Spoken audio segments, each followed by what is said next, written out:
Selamat siang Bapak Ibu dan teman-teman. Semoga suara saya jelas ya. Apa kabar semuanya? Semoga dalam keadaan sehat selalu, semangat dan harus tetap bahagia ya. Walaupun harus menahan, lapar dan haus di, puasa hari ini. Bagaimana Bapak Ibu dan teman-teman puasanya, masuk hari ke berapa Kak ini? Saya hampir terskip. Mudah-mudahan tetap lancar ya. Dan, terus lancar sampai nanti, menjelang, lebaran tentunya. Baik, ini merupakan pertemuan kedua di acara Sobat, senang sekali, saya bisa bertemu dengan Bapak Ibu kembali, di pukul 2 siang ini. Nanti selama 1,5 jam saya akan menemani Bapak Ibu bersama dengan narasumber keren yang hadir pada siang hari ini. Sebelumnya saya ingin menyampaikan, selamat datang untuk Kak Putri Ayudhya. Halo, selamat siang. Kita boleh cek sound dulu. Selamat Oke, siang, selamat terdengar siang jelas? Kak. Iya, jelas Kak. Terima kasih. Lalu ada Ibu Sonia Sinyanyuri selaku Kepala Sekolah. Selamat siang Ibu. Ada Iya, iya? siang. Ibu mau cek sound juga? Halo, halo. Cek sound dulu. Iya. Lalu ada Ibu Emma juga, Ibu Emma Fatima, perwakilan dari home base Pramila ya di Halo, Solo. Assalamualaikum. Waalaikumsalam Ibu, terima kasih Waalaikumsalam. berkenan hadir. Baik, Bapak Ibu, kalau misalkan di siang hari ini sebenarnya sudah banyak ya yang saya share link Zoom-nya ke Bapak Ibu yang mendaftar. Sambil menunggu, saya ingin informasikan kalau topik pada siang hari ini itu mengenai kesehatan mental gitu kan, bagaimana membantu Gen Z memiliki mental yang kuat. Terus ini akan dibawakan langsung oleh Kak Putri Ayudhya selaku aktris dan juga dosen. Tapi sebelum itu saya ingin mengajak Bapak Ibu untuk melihat video profil dari SMA Pintar Lazuardi. Nanti langsung disambut ya, mungkin bukan kata sambutan dari Bu Sonya, tapi mungkin sekedar nyapa aja gitu ya Bu ya. Silakan operator, dipersilakan.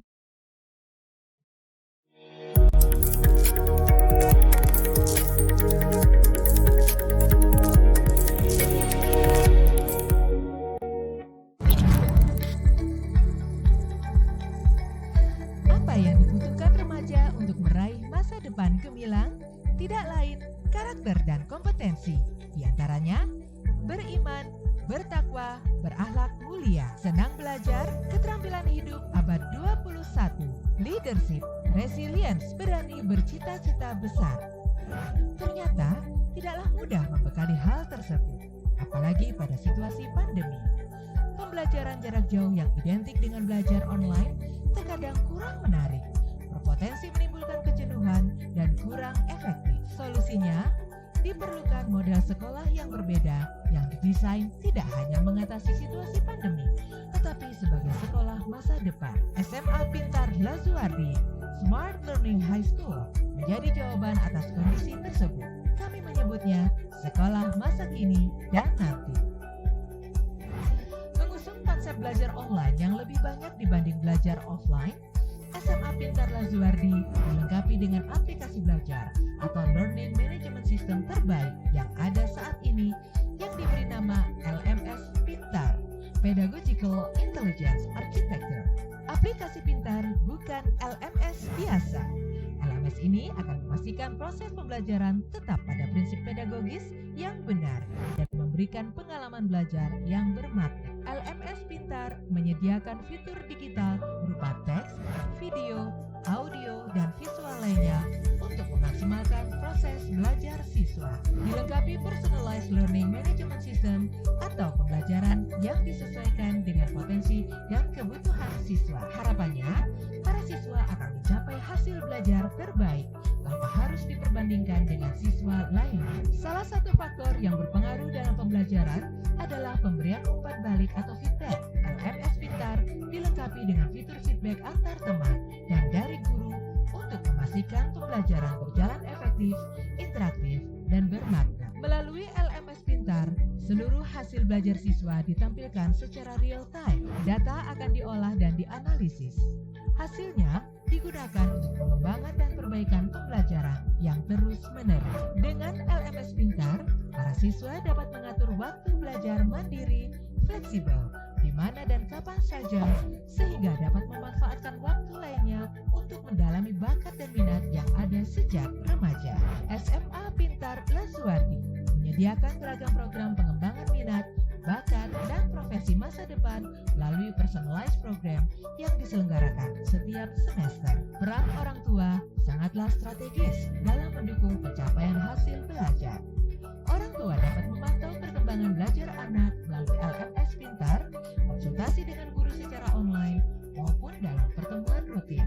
Melalui SMA Pintar Lazuardi, para siswa akan mendapatkan pengalaman pembelajaran masa kini dan masa depan yang sesungguhnya. Let's break the limits.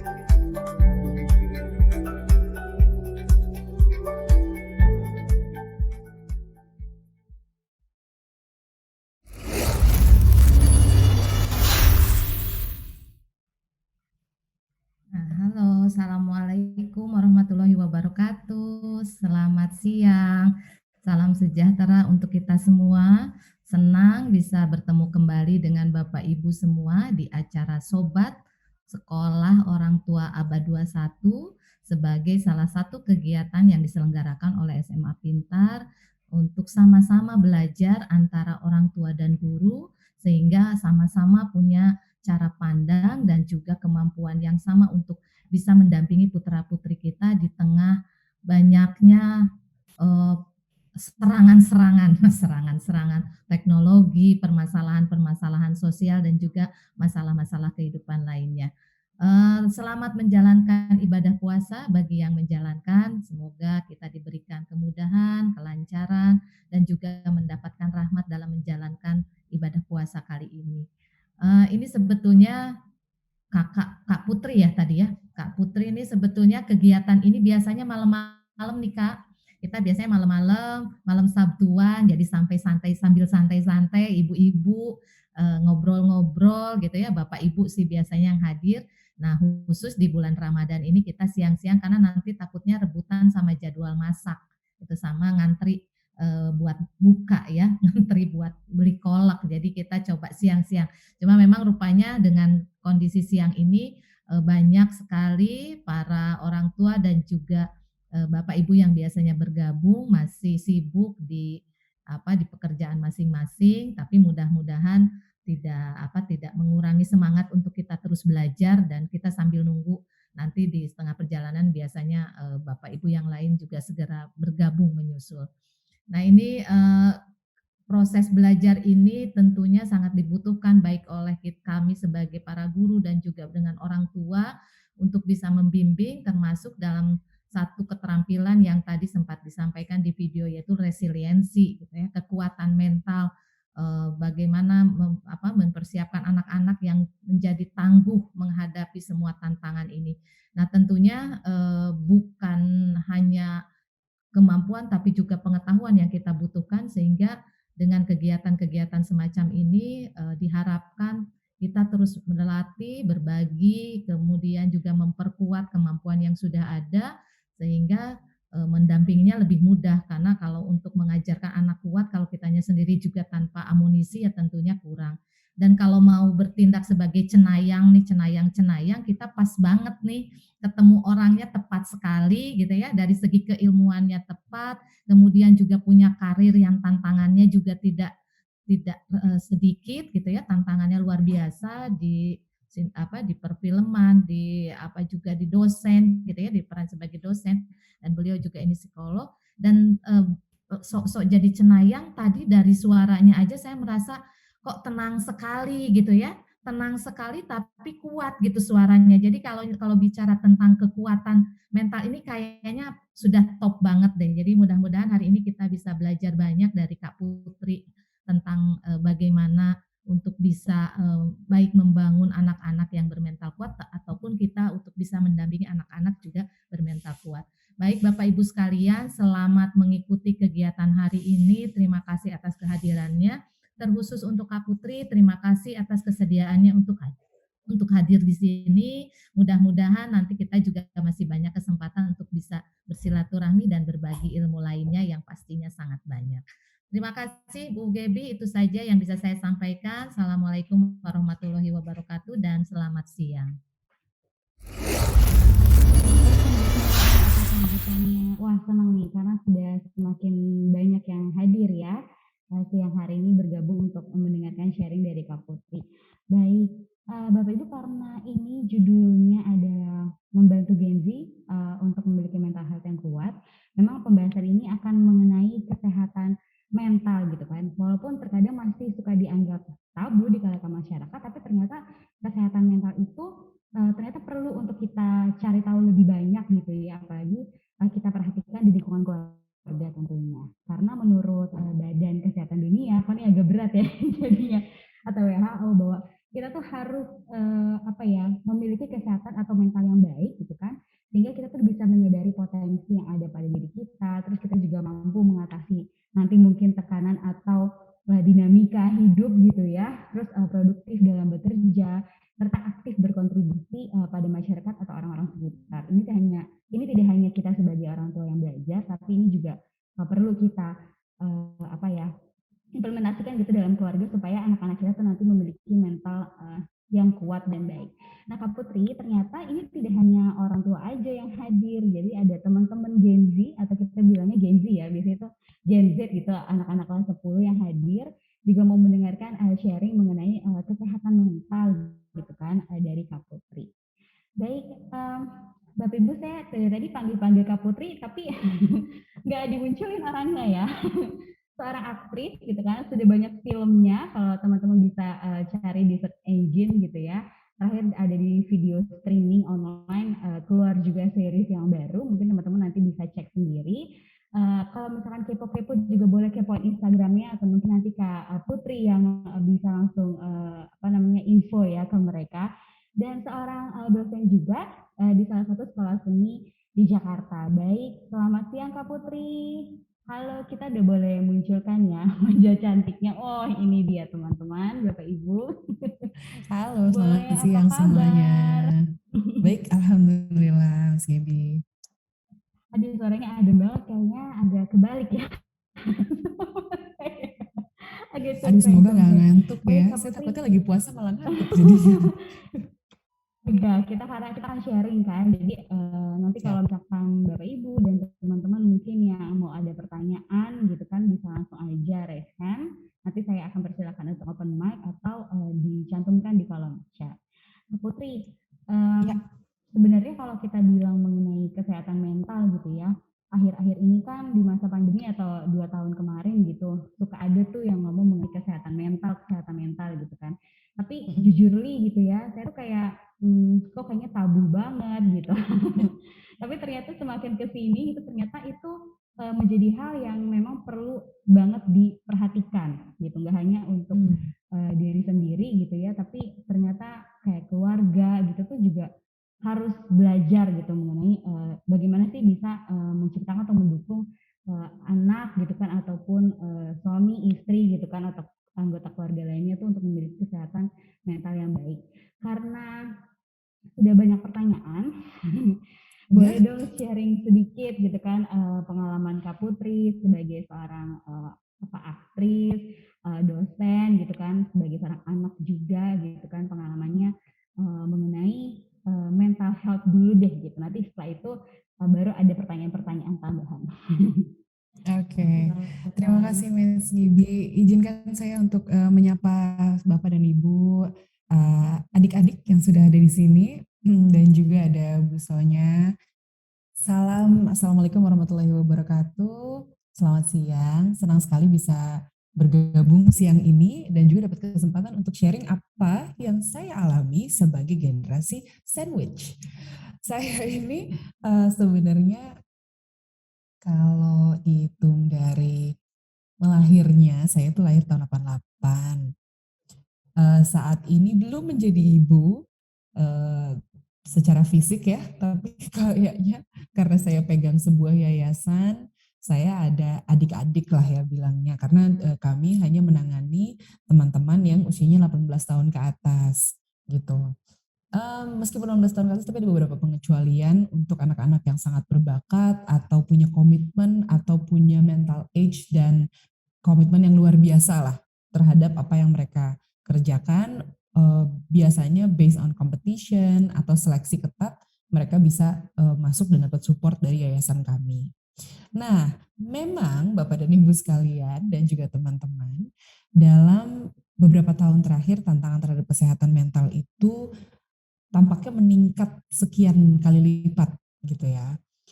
Kalau di tahun saya, ini mengalami nggak ya? Semuanya di tahun saya, ayah ibu saya itu baby boomers. Di mana menurut mereka tough love adalah hal yang normal. Yang disebut dengan tough love itu apa? Keluarga saya cukup keras. Ayah saya selalu bilang kayak, nggak boleh bilang nggak bisa. Kamu harus bisa. Kamu pasti bisa melakukan apa saja asal kamu mau. Nah itu kita mendengar itu semasa saya SMA dan kuliah. Zaman sekarang kalau Anda melakukan itu, Anda akan disebut toxic positivity, di mana Anda bilang semuanya pasti bisa. Gitu. Padahal Bapak dan Ibu perlu diperhatikan, anak-anak juga ya, ada teori yang mengatakan bahwa ada berbagai macam tipe kecerdasan.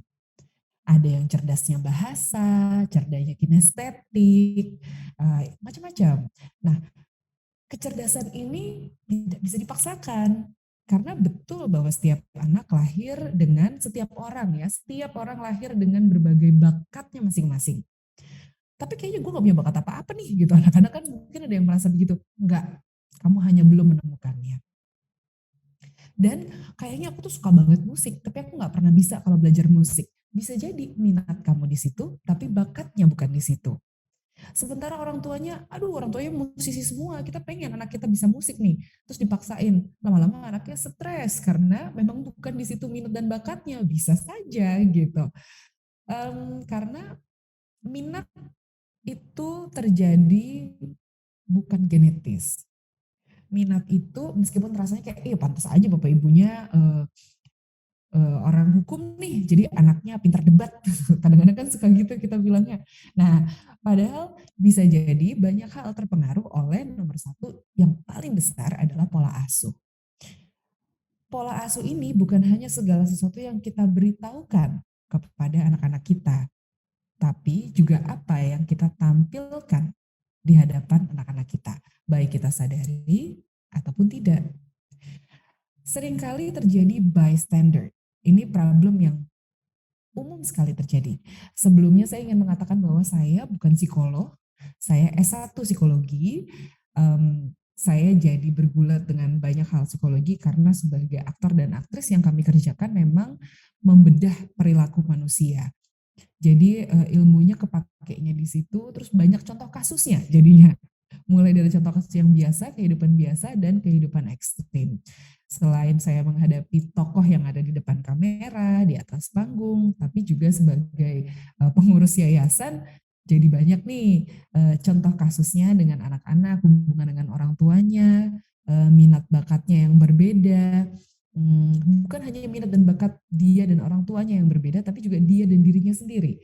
Nah, kita nih teman-teman sebagai zaman aku ingat banget nih, zaman aku kuliah, zaman aku SMA, aku tuh merasa bahwa seringkali merasa misfits.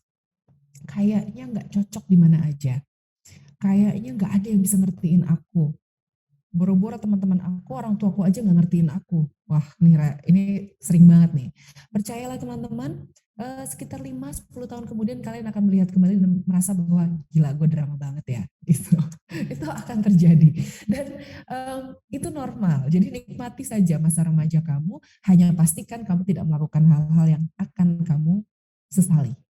Karena yang paling berat, satu hal yang paling saya takutkan adalah penyesalan. Penyesalan bisa datang dari dua hal. Dari yang pertama hal yang kita lakukan, dan kedua hal yang tidak kita lakukan. Kalau hal yang kita lakukan biasanya terjadi karena hal-hal yang tidak kita pikirkan jangka panjangnya efeknya. Kalau hal yang tidak kita lakukan adalah hal-hal yang tidak berani kita tempuh. Nah, kedua hal ini bisa saja terjadi dalam hidup kita. Dan itu wajar ketika kita mengalami penyesalan. Karena kalau enggak, kadang-kadang bahkan untuk anak-anak dengan zodiak tertentu ya, kita-kita ini suka keras kepala. Kalau enggak ngalamin sendiri nggak percaya gitu. Tapi ya sebisa mungkin kita berharap bahwa jangan sampai kita mengalami hal-hal yang sangat amat kita sesali dan tidak bisa diulang kembali. Jangan lupa satu hal yang tidak bisa berubah adalah waktu tidak bisa diulang kembali. Mesin waktu sampai saat ini belum terbukti keberadaannya, jadi berhati-hati. Kalau mau melakukan sesuatu, pertimbangkan dengan baik, tapi jangan terlalu dipertimbangkan sehingga takut tidak melakukan. Karena lagi suasananya Ramadan ya, mari kita pertimbangkan lebih banyak manfaatnya atau mudaratnya gitu.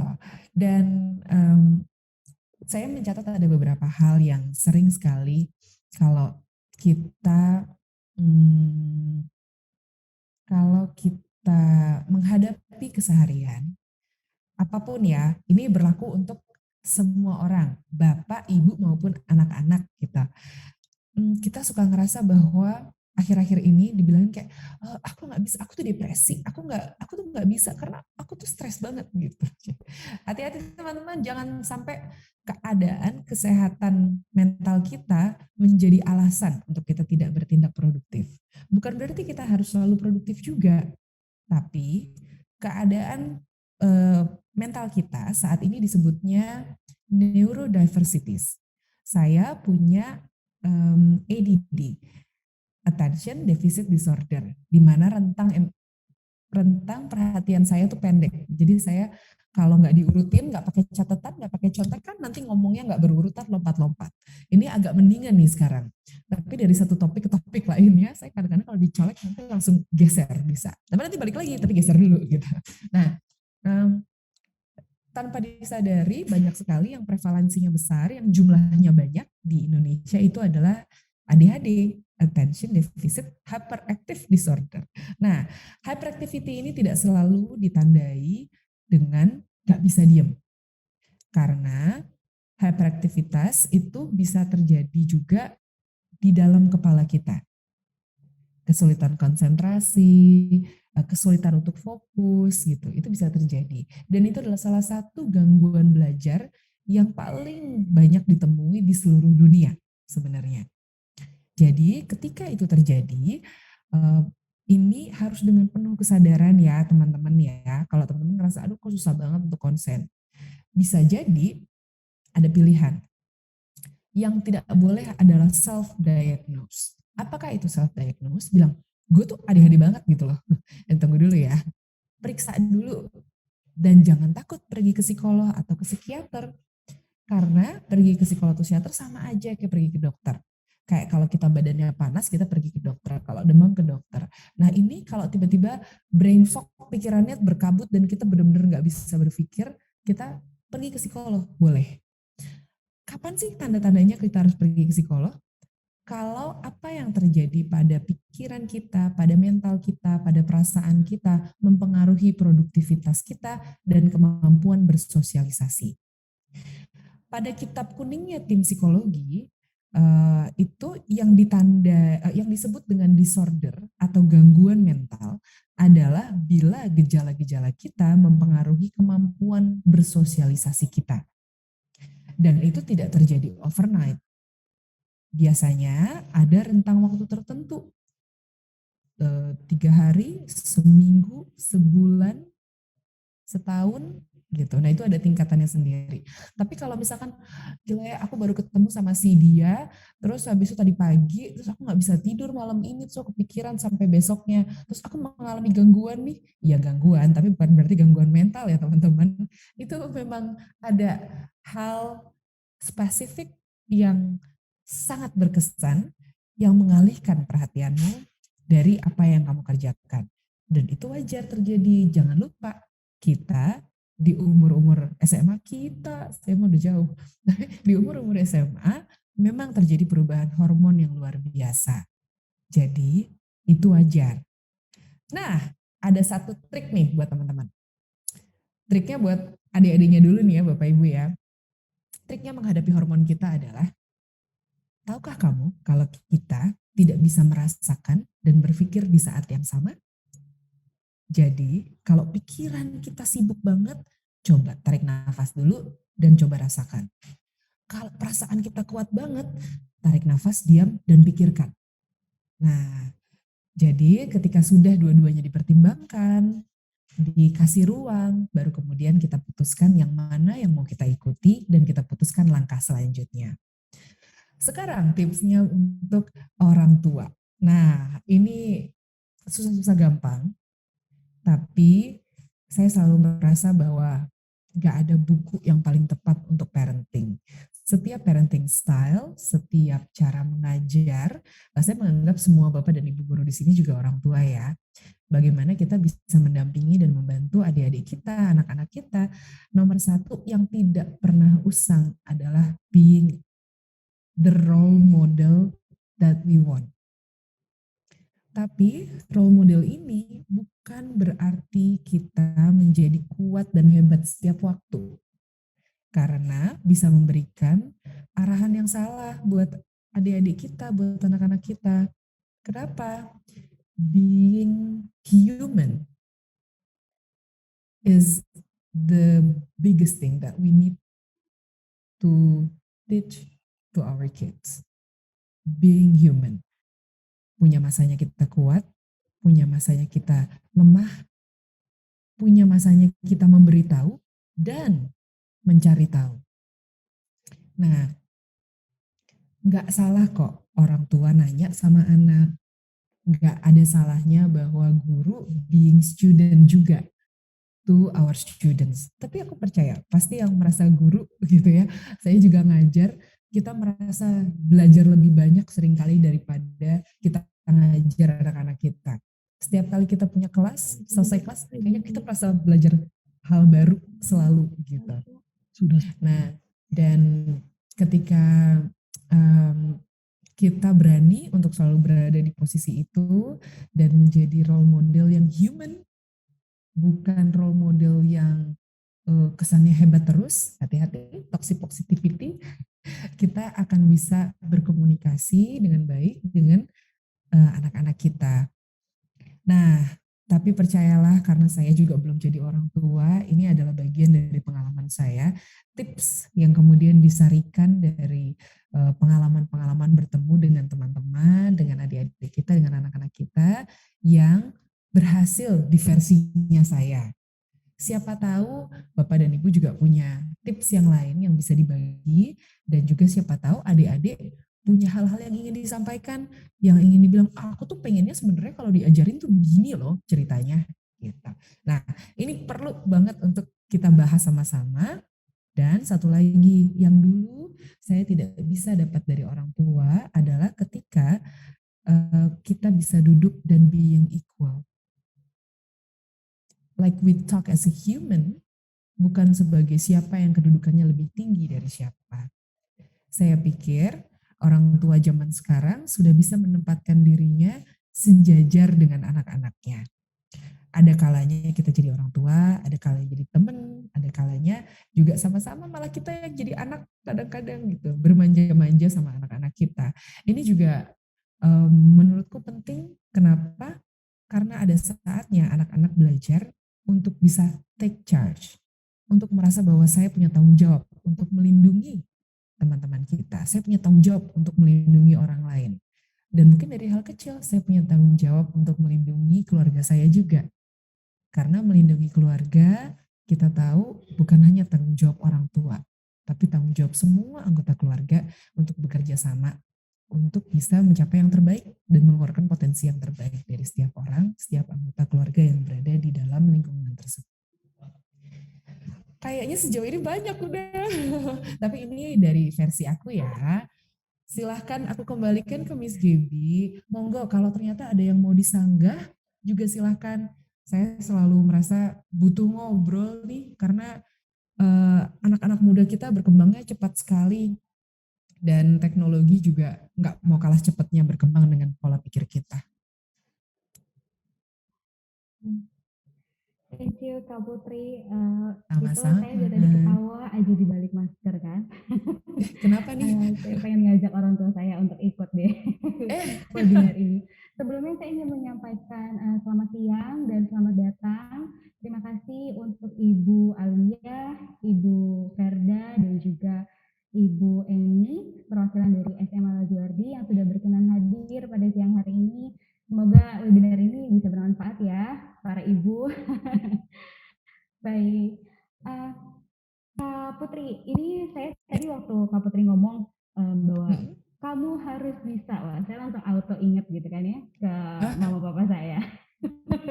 Tapi setelah di apa namanya obrolan berikutnya gitu kan, ternyata mereka juga bisa menempatkan diri mereka tuh equal gitu. Dalam hati, oh mungkin mereka udah belajar kali ya, ingat sendiri ya. Menarik, mudah-mudahan itu juga bisa dipahami oleh parents gitu ya, bahwa seperti yang tadi Kak Putri bilang gitu, bahwa setiap anak itu punya kecerdasannya tuh masing-masing gitu kan ya. ya. Nggak harus semuanya gitu kan, tapi gimana orang tua atau kita tuh bisa jauh lebih memahami itu. Gimana caranya juga, ya kita kalau bisa kita equal gitu kan sama mereka untuk ngobrol, cari tahu gitu kan. Dan saya mengalami juga Kak Putri kan yang dibilang kalau semuanya itu harus bisa gitu, ternyata tuh emang kena mental banget ya. Iya, sehingga kita jadi merasa kalau kita sehingga ketika kita nggak bisa, kita merasa bodoh jadinya. Padahal manusia tuh ada bisanya, ada enggaknya gitu. Jadi dulu juga aku bisa down banget setiap kali tidak berhasil melakukan sesuatu. Nah ini kan kita jadi buruk dalam menerima kegagalan. Padahal menurutku penting untuk kita belajar dan mengajarkan cara kita menerima keberhasilan dan menerima kegagalan. Setuju. Ini saya merinding, ini keren banget. Baru pertanyaan pertama, gimana nih Bu Sonya? Masih banyak pertanyaan berikutnya soalnya. Nah ini karena tadi apa namanya berkaitan dengan trik gitu ya untuk Gen Z. Ada juga tadi yang bertanya gitu kan, Kak, apa sih bedanya berpikir dengan merasa gitu? Bukannya keduanya itu sama-sama dipikirkan ya? Seperti yang menanggapi tadi tips dari Kak Putri. Silakan Kak Putri. Ya, misalnya ya, tadi yang tanya siapa nih namanya? Fauzia. Fauzia. Oke, Fauzia, thank you. Pertanyaannya bagus. Gini, misalnya, kamu pernah nggak sih ngerasa lapar banget? Nah, kalau merasa lapar banget, seringkali kita lapar banget. Gue pengen makan nasi pakai ayam kung pao, terus pengen minumnya Milo Dinosaur, terus yang pokoknya pengennya banyak. Habis itu pengen es krim gitu. Nah, oke, so beware. Pertanyaan saya, apakah itu perasaan atau pikiran?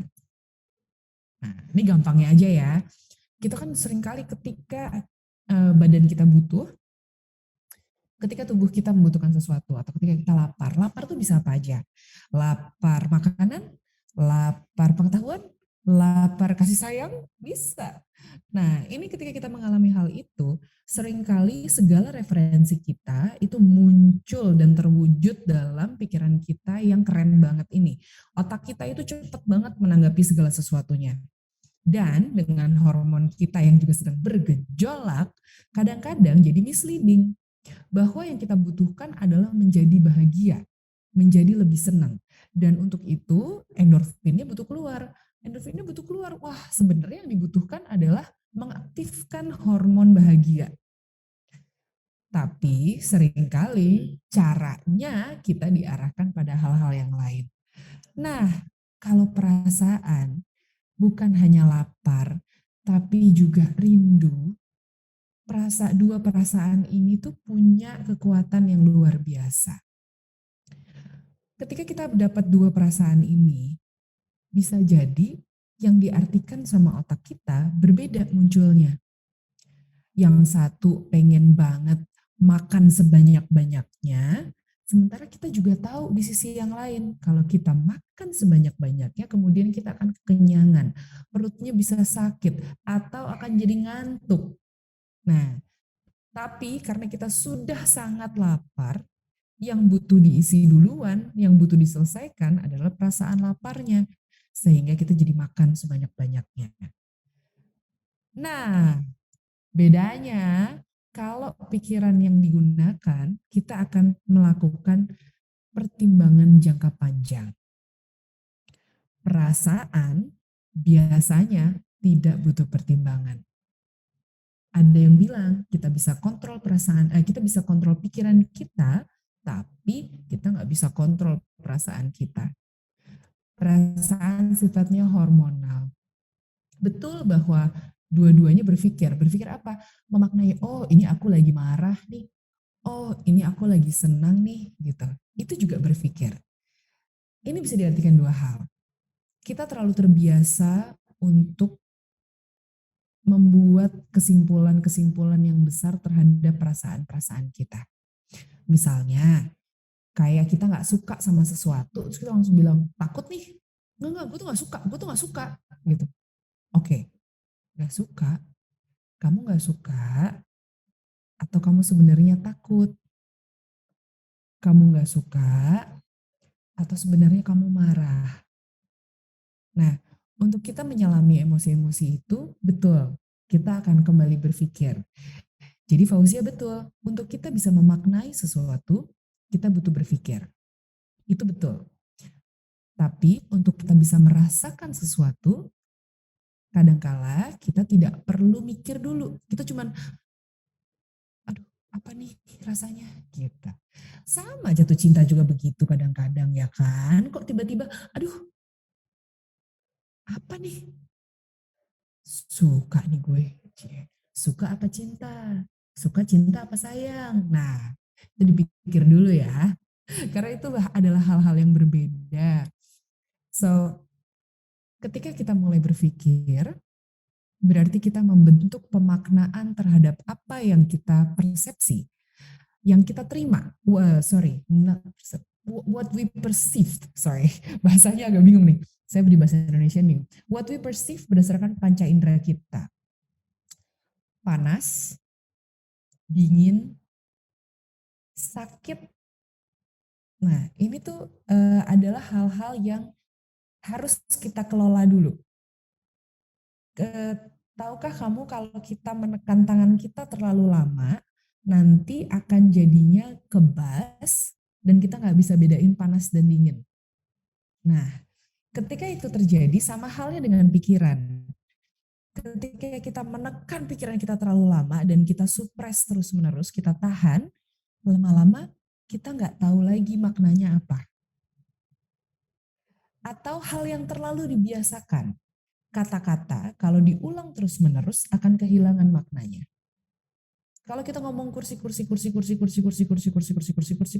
sepanjang hari kursi. Awalnya kita tahu kursi ada bentuknya. Tapi lama-lama kita akan berpikir, ini bentuk kursi yang mana ya? Kursi kaki 3, kursi kaki ini kursi apa bangku, apa sofa, apa kursi, apa. Kita akan kemudian jadi overthinking, terus lama-lama kursi-kursi ya udah kursi itu KURSI, terus kursi. Ya ini kata-kata yang aku sebutkan sepanjang hari. Kursi.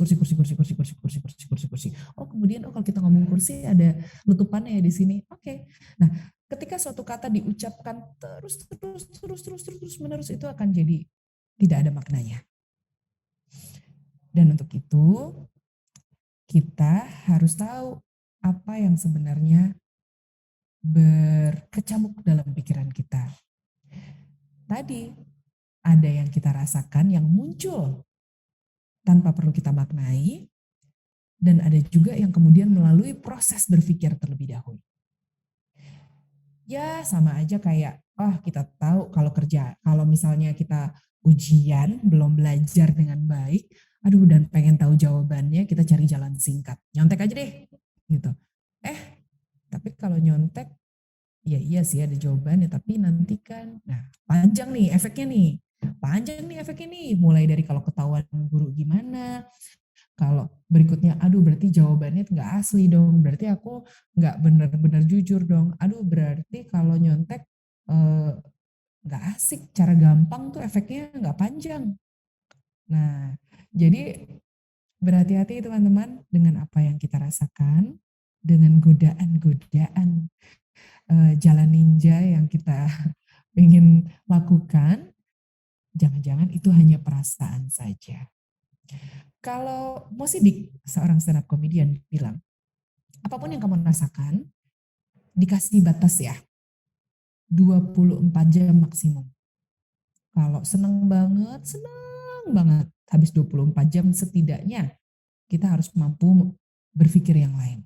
Gak boleh bener-bener termakan sama perasaan senang dan mengikuti perasaannya saja. Sama, kalau kita sedih juga jangan sedih terus lebih dari 24 jam. Kalau misalkan kita marah, katanya kan kalau menurut Islam dikasih tahu kalau marah-marahan, kalau sebel-sebelan jangan lebih dari 3 hari ya. Secara saintifik apa? Bahwa manusia adalah makhluk kebiasaan. Ketika kita terlampau terbiasa melakukan sesuatu, kemudian itu akan menjadi hal yang dilakukan secara reguler. Kita nyaman dan hal-hal tersebut akan kehilangan maknanya. Karena pada hakikatnya kita lakukan karena kita nyaman. Bukan kita lakukan karena hal tersebut punya makna dalam kehidupan kita. So, apapun yang kita rasakan, jangan lupa dipikirkan juga ya. Tapi, apapun yang kita pikirkan, jangan lupa kita juga punya perasaan. Wow, menarik. Thank you Kak Putri. Semoga bisa menjawab ya Fauzia. Baik Kak Putri, mungkin kita langsung ajak ke pertanyaan kedua. Ini masih banyak loh Silakan. ternyata. Mengenai Semoga menjawab ya Fauzia. Semoga menjawab ya. Baik Kak Putri, ini mengenai perasaan yang dialami pada saat Ya. masa-masa SMA dan juga hingga kuliah gitu ya, yang kesehatan mentalnya gitu bisa dibilang cukup berat gitu kan, karena mungkin tuntutan dari orang tua atau misalkan omongan yang berulang-ulang gitu yang seperti tadi bilang harus bisa semuanya gitu kan. Mungkin Kak Putri bisa jelaskan lebih rinci lagi mengenai perasaan yang dialami saat itu, terus berapa lamanya dan bagaimana Kak Putri dapat mengatasi situasi tersebut gitu, atau bisa dibilang ada titik balik gitu Kak. Apakah ada satu momen tertentu, ada dukungan dari orang-orang terdekat gitu kan, atau ada yang menginspirasi Kak Putri? Mungkin boleh langsung dijawab. Silakan Kak Oke. Putri. Thank you, Gibi. Aku merasa bahwa seni peran selalu menyelamatkanku. Dan itu baru kusadari ketika aku memutuskan untuk menceburkan diri betul-betul dalam seni peran. Padahal aku udah bergelut di seni peran dari sejak SMP, SMA, kuliah. Teater SMA aja gitu sebenarnya. Tapi ada satu metode namanya psikodrama. Dalam psikodrama itu kita diajak untuk bisa melihat dari sudut pandang orang lain. Dan tanpa kusadari ketika aku dapat peran sebagai ibu, aku melihat dari sudut pandang ibuku. Gimana sih sebenarnya mereka para ibu ya, kemudian melihat anak-anaknya. Apa sih tekanan yang dialami oleh orang tua gitu.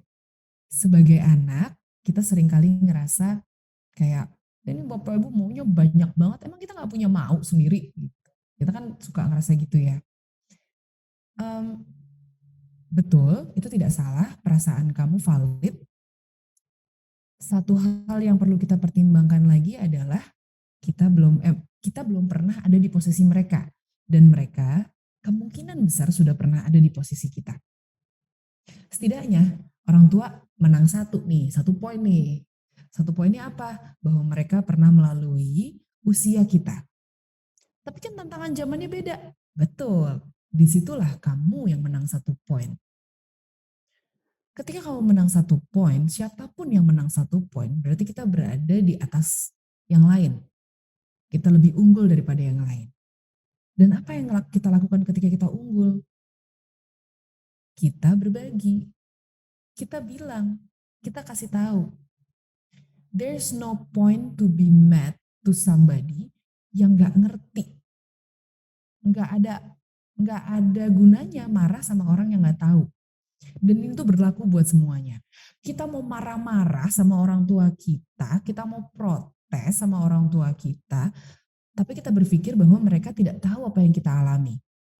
Kalau kita nggak berpikir mereka nggak tahu, kita jelaskan. Tapi dijelaskannya jangan protes ya teman-teman ya, dijelaskan. Kalau ternyata sudah dijelaskan dan kamu merasa bahwa orang tua juga tidak memahami apa penjelasanmu, coba berikan contoh. Aku nggak tahu nih ya, ini zaman dulu aku banyak sekali hal yang tidak aku setujui dari orang tuaku. Ketika ketika aku merasa bahwa aku tidak sejalan dengan apa yang diinginkan orang tuaku, mari kita kembali lagi pada prinsip manfaat dan mudarat. Pertanyaannya, apakah kalau aku menjalankan yang diinginkan orang tuaku akan berakibat buruk untukku? Kalau tidak, coba aja kerjain. Nanti kan kalau udah dikerjain, kalau berhasil kita yang untung. Kalau nggak berhasil, kita juga yang untung. Karena kita bilang, aku udah coba ya, aku udah ngikutin ya, tidak berhasil. It's not working for me. So, can I do it my way? Nggak apa-apa. Tapi kita nggak boleh marah, nggak boleh ngejudge sebelum kita mengalami. Dan sebelum kita menyampaikan maksud kita juga. Kalau misalnya ternyata yang kita lakukan nggak baik nih buat kita nih sebenarnya.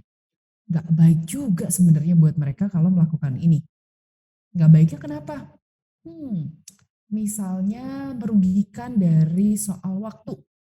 Atau sebenarnya imbasnya nggak enak banget nih. Nanti efek ke belakangnya. Karena selain menyia-nyiakan waktu, menyia-nyiakan resources misalnya.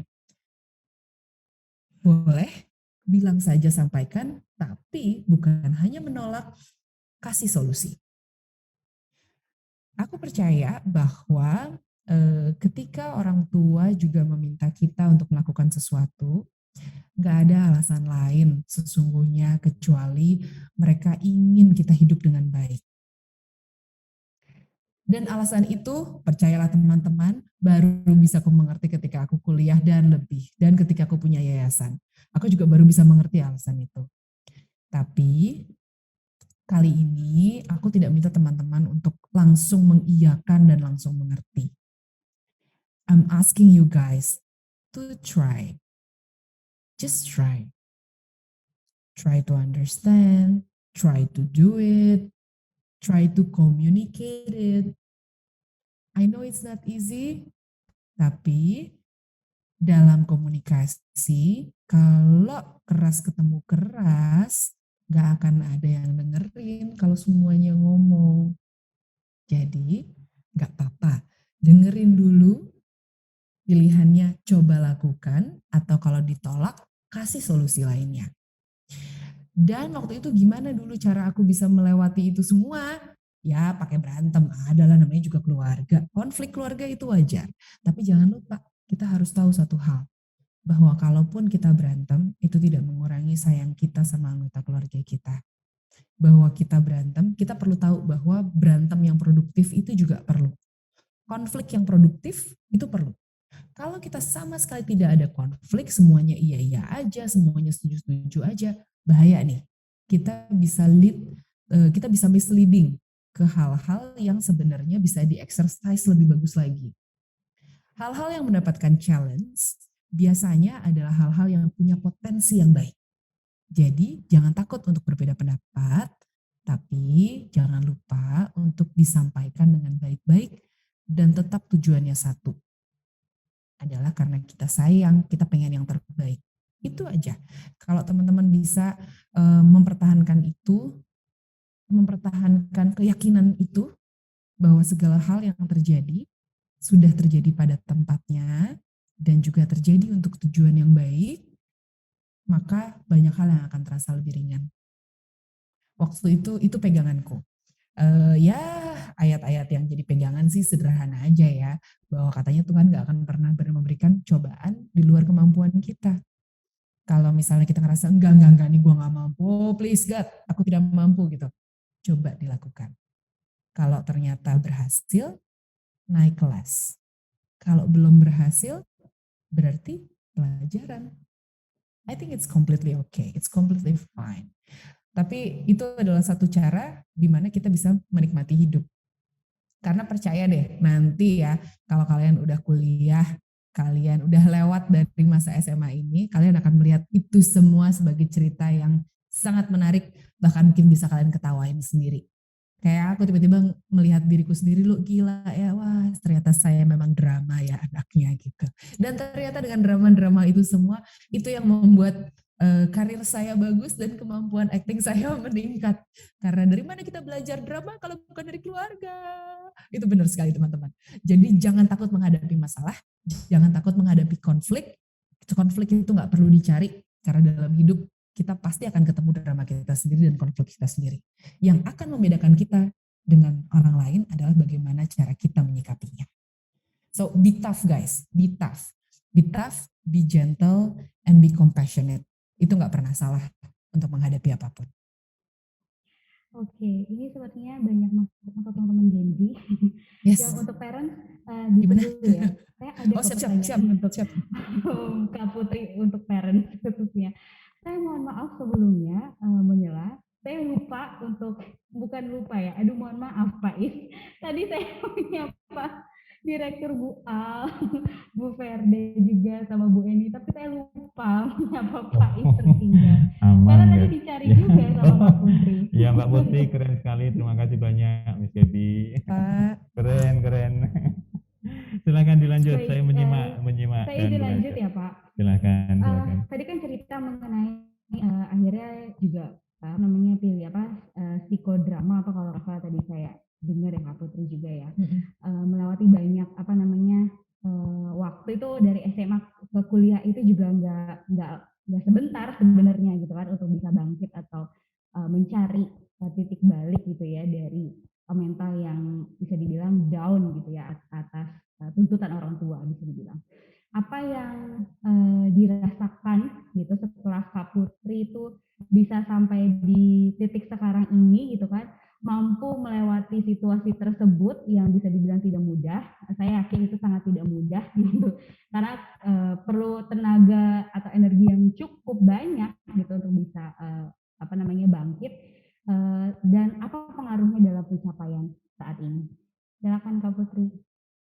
Thank you, Miss. Buat saya sekarang perasaannya lega dan fulfilled. Bersyukur sih, nomor satu itu. Aku merasa bersyukur sekali punya orang tua yang strict, punya orang tua yang punya banyak tuntutan sama aku, punya orang tua yang aku sih masih merasa orang tuaku keras ya, nggak pernah main tangan, tapi secara psikis orang tuaku cuma kamu bisa, ayo mesti gini, nggak boleh gini gitu. Oh, dan juga karena mungkin kami orang Jawa ya, orang tua aku tidak terbiasa mengungkapkan perasaannya. Nah, buatku ini kan jadi bertolak belakang sekali ya. Aku merasa bahwa aku adalah orang yang punya amount of emotion yang gede banget gitu. Jadi kalau kalian merasa bahwa kalian juga orang yang punya emosi, aku tuh gede banget gitu.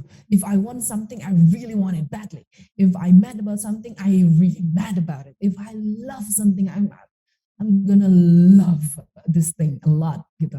Nah jadi it's completely okay. Aku juga orang yang seperti itu. Atau kalau justru kalian merasa kayak biasa-biasa aja sama semua hal, aku merasa nggak gimana-gimana banget, sah-sah aja. Percaya atau tidak percaya, ini kuncinya. Seperti layaknya bintang film, penonton nggak mau tahu perasaan kamu. Penonton cuma mau tahu apa yang mereka tonton, apa yang mereka lihat, dan bagaimana apa yang mereka saksikan mempengaruhi perasaan mereka. Pada dasarnya semua orang akan mengutamakan dirinya sendiri. Jadi, kalau kalian merasakan apapun, ini bedanya. Ada perasaan yang besar banget, aku terlatih untuk mengendalikan perilakuku terhadap perasaan yang ku alami. Aku terlatih untuk mengendalikan ekspresi wajah, gestur tubuh terhadap apapun yang aku rasakan. Buat apa? Bukan buat nipu atau nutup-nutupin, tapi untuk bisa mengomunikasikan perasaanku dengan lebih baik ke orang lain. Untuk bisa bilang ya dan tidak pada satu hal dengan koridor yang cukup. Nah, Dengan adanya pelajaran-pelajaran yang dulu aku temukan,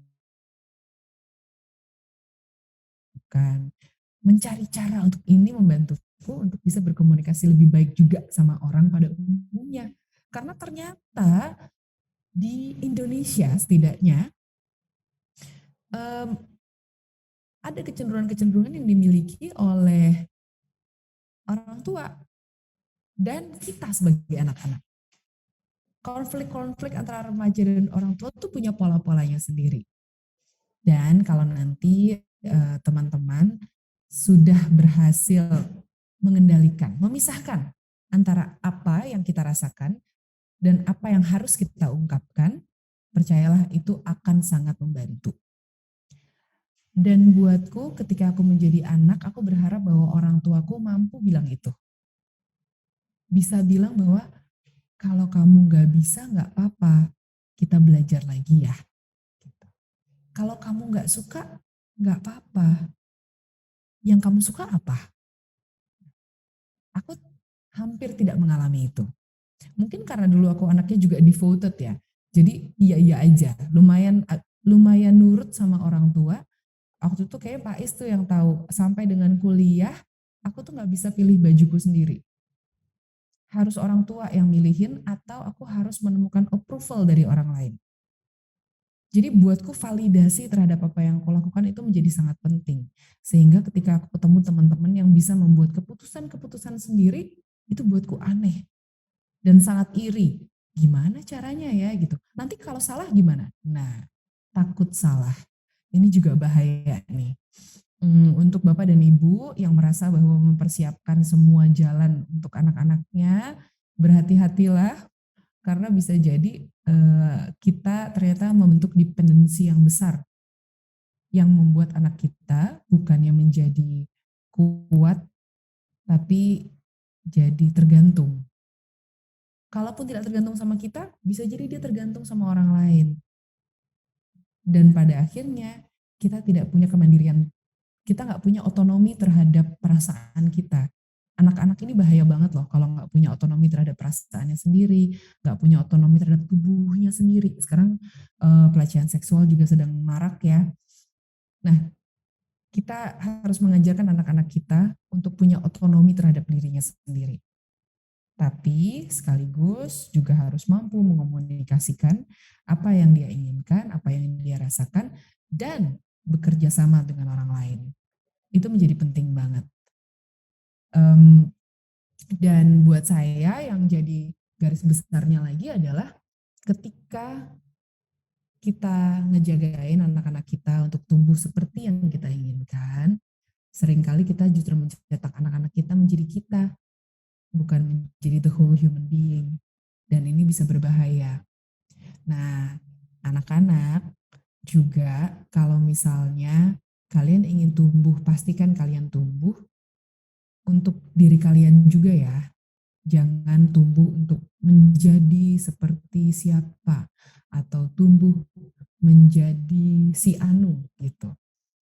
No. Kalian boleh punya inspirasi jadi orang lain.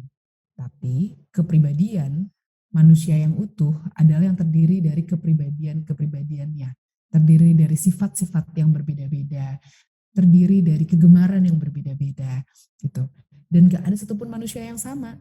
Jadi jangan berharap sama dengan orang lain. Be yourself. Everybody else already taken. Itu bener banget tuh kalimatnya tuh. Karena percayalah, kalaupun ada yang berminat di industri hiburan, yang menarik dari individu yang ada di industri hiburan adalah karena mereka menjadi dirinya sendiri. Ketika mereka udah copy paste dari yang lain, udah gak asik lagi. Be personal, be very intimate to yourself. Ini akan sangat membantu dan balik lagi ketika nanti adik-adik di usia saya sekarang nanti akan bisa melihat ke belakang dan merasa bahwa I did my best. Meskipun rasanya wah kayaknya dulu bisa, coba gue giniin gitu. Tapi ingat lagi, waktu itu kamu sudah melakukan yang terbaik atau belum? Kalau sudah, itu cukup. Semua hal terjadi pada masanya kok. Waktu itu berat, sekarang terasa lebih ringan, atau waktu itu ternyata ringan, kok sekarang lebih berat.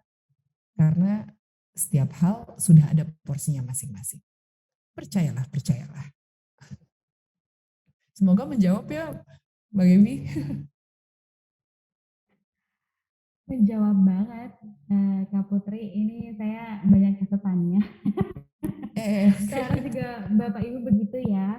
Karena itu benar, saya setuju bahwa itu berbahaya jika kita malah mencetak anak kita gitu menjadi diri kita gitu, kopiannya gitu. Padahal kan sebenarnya mereka bisa bertumbuh sesuai dengan keinginan gitu ya, diri mereka sendiri gitu. Dan itu juga menjadi salah satu cara untuk membangun mental health yang bagus bagi para Gen Z ya Kak. Nah saya ingin tanya juga mungkin Kak Putri, tantangan gitu kan dihadapi oleh Gen Z sekarang. Ini kan bisa dibilang mereka sepertinya mudah rapuh gitu ya. Apa-apa bilangnya ngedown banget gitu atau misalkan seharusnya bilangnya bukan healing ya, tapi refreshing gitu. Saya suka ditegur sama Bu Frenda. Bilangnya harusnya refreshing gitu. Kira-kira apa sih tantangan gitu yang dihadapi Gen Z gitu supaya mereka tuh dapat mengembangkan mental health yang kuat? Silakan Kak Putri. Gen Z zaman sekarang teknologi menurut saya. Karena teknologi ini jelas mendistrak kita dari banyak hal. Dari relasi yang real, itu nomor satu. Terus kemudian juga harus informasi yang banyak banget. Itu juga menuntut kemampuan analisa kita juga untuk lebih kencang lagi gitu. Nah, menurut saya arus informasi yang luar biasa ini tentunya memang menjadi tantangan. Yang pertama teknologi, arus informasi yang luar biasa, dan satu lagi saya sering melihat mental health jadi alasan saat ini.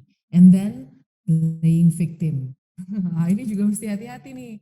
Merasa, iya tapi aku kan. Iya loh, jadi banyak alasannya gitu. Karena merasa, enggak, kita tuh harus mempertimbangkan kesehatan mental kita. Iya benar, tapi bukan berarti malah jadi manja gitu. Ada dua hal sih, kalau di zaman dulu kita ada baiknya ketika dibilang nggak bisa, harus bisa gitu. Nah itu tuh kesannya kita jadi kayak, jadi pantang menyerah semuanya. Kita jadi mau mengeluarkan potensi yang terbaik dari kita. Kalau zaman sekarang karena dikit-dikit, aduh nanti stres, aduh nanti tertekan gitu. Terus jadi pada akhirnya malah kita cari di posisi nyaman. Nah, teman-teman, ini satu hal yang sangat tricky. Garis tipis di antara kenyamanan dan keberhasilan itu tuh sangat penting untuk kita uji. Gimana cara mengujinya? Bahwa coba deh lakukan segala sesuatunya melampaui rasa nyaman kamu. Gak usah jauh-jauh, tapi lakukan saja sedikit. Kalau kamu bisa melakukan sesuatu di zona yang tidak nyaman, jadi ngelewatin sedikit dari zona nyaman kamu, itu yang akan membantu kamu berkembang. Tapi kalau melampauinya terlalu jauh, itu yang akan mengganggu kesehatan mental kamu. So, kalau misalnya kita saat ini merasa akses informasinya banyak, kemudahannya banyak, tapi kok kayaknya tetap sulit melakukan segala sesuatu, bisa jadi kita menggunakannya dengan cara yang salah. Dan bisa jadi juga bahwa kita kurang mendorong diri kita atau kurang mengenali batasan-batasan diri kita. Penting untuk tahu red flag kita, penting untuk tahu batasan kita, tapi penting juga untuk melangkah melampaui zona nyaman kita untuk bisa terus memperluas zona nyaman kita. Jadi jangan sampai takut dan merasa tergantung dan berlindung di balik istilah kesehatan mental ya teman-teman. It's a big no-no. Bukan berarti kalaupun kita punya mental disorder, nggak boleh mental disorder itu jadi alasan untuk kita menjadi orang yang tidak baik ataupun tidak menyenangkan. Ya kan gue emang bipolar, jadi ya wajar aja gue bisa meledak kapan aja gitu.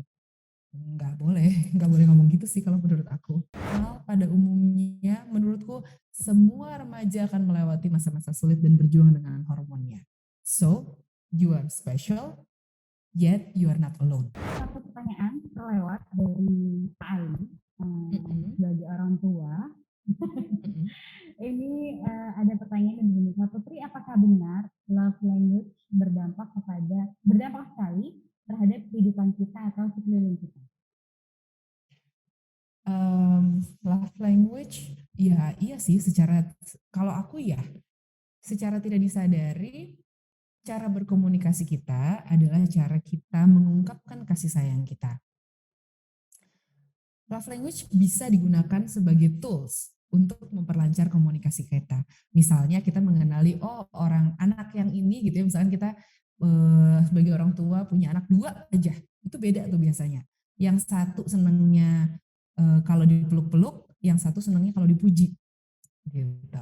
Yang satu senangnya kalau dilayani, misalkan senangnya kalau dijemput, kalau kita kasih waktu sama dia gitu. Yang satu lebih senang kalau dikasih hadiah.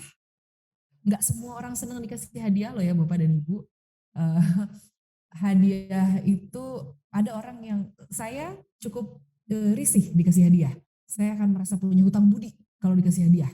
Jadi buat saya hadiah itu membebani seringkali. Kecuali saya tahu itu adalah hasil yang saya capai dari sesuatu, misalnya gitu ya. Nah, ini beda-beda. Tapi ada juga orang yang senang dengan word of affirmation. Nah, wah, kamu bagus. Ya, sudah, menurut saya benar yang kamu lakukan gitu. Nah, ada juga orang-orang yang merasa seperti itu. Love language ini kalau kita bisa mengenali lawan bicara kita atau teman berkomunikasi kita love language-nya apa, komunikasinya akan lebih efektif. Dan tentunya kita tahu komunikasi yang lebih efektif akan membuat kita lebih produktif dan banyak urusan lebih lancar. Jadi kalau ditanya pengaruh atau enggak, menurut saya iya. Iya, berdampak gitu ya. Ya. Semoga menjawab ya Pak Ali pertanyaannya. Baik, itu sudah merupakan pertanyaan terakhir dari tadi sebenarnya. Saya udah sampaikan ke parents dan Genji kalau misalkan ada pertanyaan boleh raise atau cantumkan di kolom chat. Masih ada kesempatan 5 menit. Parents dan Genji jika ada pertanyaan ke Kak Putri, ini kesempatan loh bisa bertanya atau mungkin sharing aja gitu pengalamannya kan sebentar untuk ditanggapi nanti sama Kak Putri, silahkan. Karena kita waktunya terbatas, mungkin dimulai dari pimpinan, apakah ada? Apa mungkin di skip ya? Teman-teman guru, apakah ada dari SMA Pintar Lajuardi? Atau orang tua murid dari SMA Pintar Lajuardi? Ini saya berterima kasih ada Ibu Tari, ada Pak Nana, dan Bu Vera yang berkesempatan hadir, mau belajar bersama, luar biasa. Apakah ada yang ingin bertanya? Bapak, Ibu, dan teman-teman, sebelum saya tutup sesi sobat kedua ini sama Kak Putri, ada kesempatan loh untuk bertanya. Bu Emma mau bertanya? Bu Emma kayaknya. Iya. Silakan Bu Emma. Bu Al juga boleh ya nanti. Silakan Bu Emma. Ya, saya mengamati karena saya mengamati anak-anak ya gitu. Anak-anak sekarang ini karena IT-nya yang luar biasa hebat dan jelajahannya luar biasa jauh, jangkauannya. Suara saya jelas ya, Mbak Bu Gabriel? Iya, jelas Bu Emma. Dan jangkauannya itu tak terjangkau oleh orang tua gitu ya. Kadang-kadang itu mereka itu diam tapi sininya jalan gitu. Ya. Gimana itu Bu Anissa? Untuk supaya orang tua ini bisa menjangkau anaknya, mungkin ngobrol ya, cuma karena mungkin anak merasa orang tuanya sudah ketinggalan gitu ya kira-kira. Nah itu akhirnya anak itu banyak diam, tapi sebetulnya wah luar biasa itu, dia berbicaranya itu banyak. Gimana pengamatannya Bu Anissa? Terima kasih. Terima kasih Bu Emma. Saya izin Mbak Gibi langsung jawab ya. Pengalaman saya Bu Emma, saya sendiri memang bertemu dengan teman-teman gitu. Saya merasa belum terlalu jauh umurnya sama anak-anak yayasan saya. Padahal mereka juga udah gede-gede. Pengalaman saya adalah dengan menunjukkan minat terhadap apa yang mereka lakukan, sehingga mereka merasa apa yang mereka lakukan tuh matters buat saya. Jadi mereka mau ikutan sharing apa yang terjadi terhadap hal yang mereka sukai itu ke kita juga gitu. Kadang-kadang kan mereka suka ngerasa kita kamu nggak ngerti lah gitu, suka ngerasa kayak kita ya beda aja, minat kita beda kak gitu, ya nggak apa-apa juga gitu, tapi that's why I don't talk to you gitu jadinya. Nah kalau buat saya biasanya kalau kita menunjukkan minat pada minat yang serupa terhadap hal-hal yang mereka lakukan, mereka jadi merasa bahwa kemungkinan besar kita bisa diajak sharing. Misalnya saya nggak ngikutin Korea-Koreaan gitu ya, terus tiba-tiba pada saat mereka lagi ngumpul ngomongin Korea, saya menyebutkan satu nama ini, atau saya bela-belain tuh sebelumnya, saya nonton drama Korea dulu deh, saya pengen tahu sebenarnya apa sih yang bikin mereka gandrung banget gitu ya. Terus oh ternyata sekarang saya yang malah jadi ketagihan nonton gitu. Nah ini juga jadi menarik karena mereka jadi merasa bisa ikut mengupdate hal tersebut ke kita. Atau misalnya yang cukup complicated, misalnya ada beberapa anak saya yang suka sama programming. Nah, kita kalau disuruh belajar programming lagi dari awal agak bingung nih Bu Eman ya. Nah, kalau gitu bisa jadi caranya ada dua. Cari teman kita yang bisa programming. Jadi kita cerita, nah kemarin itu ya, Ibu tuh lihat ada temennya Ibu nih, itu kan kerja di sini, ngerjain ini. Itu apaan sih? Jadi kita yang playing kid ke dia. Nah, ketika dia berada di posisi yang lebih tahu dan merasa punya kuasa yang lebih, kali ini gue yang punya kuasa bukan bapak dan ibu gitu. Mereka juga akan senang untuk menunjukkan kuasa itu. Dan kurasa itu berlaku untuk banyak orang gitu ya, bukan hanya relasi orang tua anak, tapi relasi pertemanan pun bisa kita gunakan, bahwa ketika memang kita nggak tahu sesuatu tapi kita ingin masuk ke dunianya dia, ya udah nggak usah menjadi masuk dengan orang yang sebagai orang yang tahu, tapi masuk sebagai orang yang nggak tahu aja. Tapi yang harus jujur adalah keinginan kita untuk benar-benar pengen tahu, sehingga teman-teman kita ini bisa merasakan bahwa kita betul-betul secara tulus ingin terlibat dalam hidupnya. Biasanya itu berhasil sih. Keren banget. Terima kasih. Semoga ya. Ini trik-triknya saya nih gitu. Tapi menyenangkan karena kadang-kadang saya merasa dapat jawaban yang kita nggak sangka gitu Bu Emma. Kayak oh gitu ya. Keren juga ya. Boleh tolong saya diajarin lagi gitu. Nah itu adik-adik itu sering banget tuh ngasih saya itu. Forever student lah kita ini kelihatannya. Kebetulan itu yang saya amati ini, anaknya itu lagi gali masalah Nazi loh. Masalah Nazi, masalah Holocaust dan sebagainya. Kita yang dengarkan tuh gitu loh. Bu Anis. Karena nggak kan akhirnya ya sudah berusaha menggapainya terseok-seok gitu lah. Iya. Sampai ke dalam-dalamnya simbol-simbol apa namanya tentaranya, sampai kenapa helmetnya seperti ini dan seterusnya, ternyata semua itu ada lambang-lambangnya. Wah, banget anak-anak sekarang ini sering kadang-kadang termangu itu.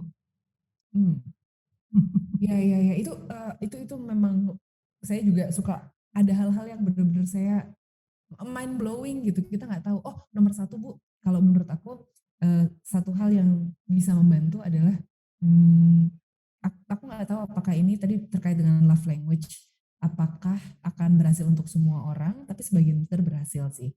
Nomor satu ya diakui dulu bahwa mereka punya knowledge itu. Jadi kita bilang, Kak kamu tuh keren banget nih, tahu semua hal ini. Aku tuh nggak tahu loh, gitu. Kamu sampai detail banget loh, ngomongin simbol-simbolnya, ngomongin ini dipakai di mana aja. Ini kok bisa tahu sampai segitunya gitu. Coba aku dijelasin biar aku tahu gitu. Ada perasaan ketika kita digituin kan, kita juga ada perasaan diakui bahwa we have that knowledge. Itu juga sebenarnya buat mereka itu usaha juga gitu untuk mengumpulkan knowledge itu kan. Iya, Jadi memang engage ya. penting untuk kita word of affirmation tuh mostly works actually. Iya, benar-benar.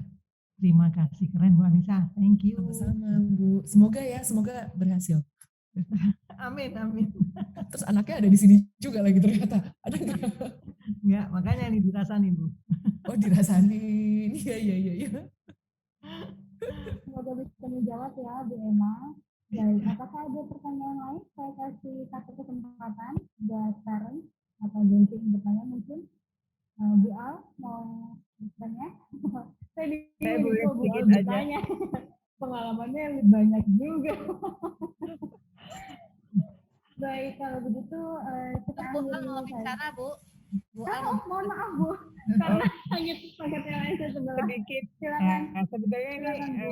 apa nggak tahu namanya ya, komen atau apa. Saya tuh sampai sekarang di usia saya yang sudah 63 tahun itu saya masih senang banget mendengarkan psikolog berbicara gitu ya. Karena mungkin ya masih ngurusin sekolah, terus anak-anak sih udah gede-gede, tapi cucu-cucu ada yang sudah mulai teenage ya. Jadi rasanya kayaknya belum selesai belajarnya gitu sampai sekarang. Nah, kok kadang-kadang walaupun ngerasa udah sering belajar, udah dengerin psikolog ini, psikolog itu, pokoknya tentu yang ini ya. Kalau grup Lazuardi bukannya sombong, tapi milih gitu psikolognya ya. Kayak yang Bu Anissa Putri ini juga keren banget. Saya dengerin dari tadi asik. Sampai di jalan, pulang dari sekolah tadi, di jalan terus sampai ke rumah masih saya ikutin terus gitu. Dan alhamdulillah, mudah-mudahan sih itu jadi jadi tambahan ilmu gitu ya, buat membantu sesama, entah dia anak-anak atau orang dewasa gitu. Tapi tetap aja kadang-kadang kalau ada orang curhat itu, kalau saya pertama bingung dulu. Aduh, gimana nih jawabnya? Kadang-kadang orang-orang di sekitar saya, terutama yang muda-muda ya, anak-anak atau ibu muda, itu suka mengandalkan gitu ya, mengandalkan mau curhat sama saya gitu. Tapi begitu menghadapi mereka itu saya biasanya udah takut dulu.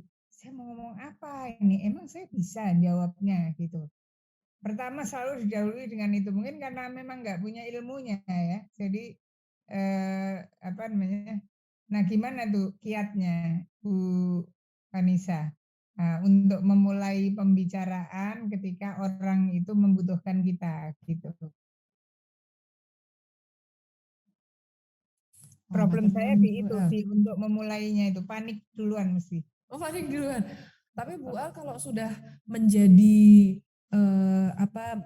tempat mengadu bagi banyak orang itu berarti membuktikan bahwa sebenarnya apa yang Bu Al lakukan saat ini dan selama ini sudah meneduhkan buat rekan-rekan semua Bu Al. Ibu berarti nggak perlu khawatir sebenarnya. Cuman mungkin untuk mengatasi diri sendiri nomor satu, mungkin ketika orang datang ke Ibu, boleh nggak kalau misalnya Bu Al sekarang tidak berpikir bahwa mereka selalu butuh solusi ke tempat Bu Al. Jangan-jangan mereka sebenarnya datang karena pengen cerita aja. Pengen didengerin aja gitu. Jadi dengerin ya. Nggak selalu harus kasih solusi juga. Kadang-kadang nih, kalau triknya psikolog, bukan trik. Kalau ini adalah sebenarnya memang fungsinya psikolog. Fungsinya psikolog dan psikiater ya. Fungsinya psikolog terutama, ini sekali lagi saya bukan psikolog ya Bu ya. Ini saya baru lulus S1 psikologi. Bukan, belum menjadi psikolog, tapi sedang berjuang untuk bisa ngambil master degree yang lain lagi gitu, lagi mempertimbangkan mau jurusan apa. Nah kalau dari teman-teman sebenarnya sih kalau memang biarkan saja orang hadir, seringkali sebenarnya orang tuh udah tahu jawabannya apa buat masalahnya. Kami tuh percaya anak-anak psikologi itu diberitahu bahwa sebenarnya solusi ada within yourself. Kita seringkali sudah tahu solusinya, tapi antara belum ketemu atau tidak mau mengakui. Itu sering terjadi.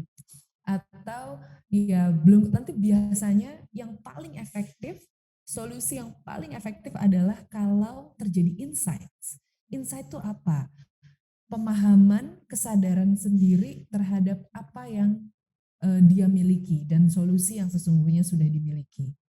Jadi fungsi kita bisa jadi hanyalah fasilitator sebenarnya untuk membangun kesadaran bahwa wah, dirimu sudah punya solusinya sesungguhnya, tapi hanya butuh untuk mengakui, menerima, atau berani untuk melakukan dan mengambil jalan untuk menyelesaikan problemmu sendiri gitu.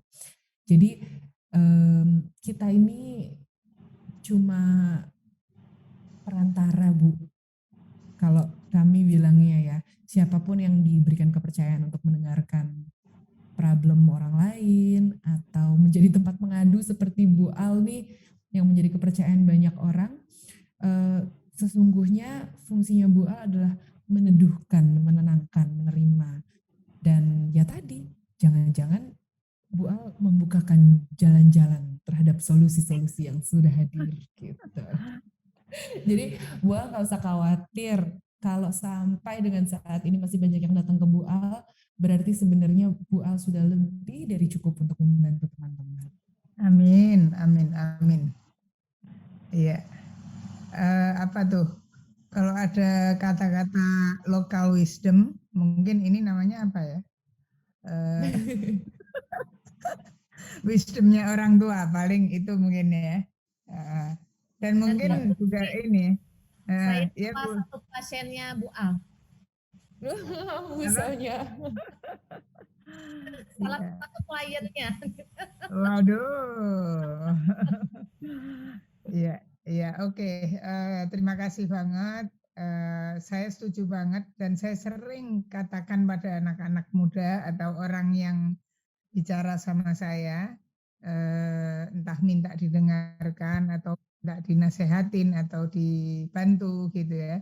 Saya selalu bilang bahwa sebenarnya apa yang mau saya omongin ini kamu udah tahu gitu. Seperti tadi Mbak Putri sampaikan itu. Udah ada within ourselves gitu ya.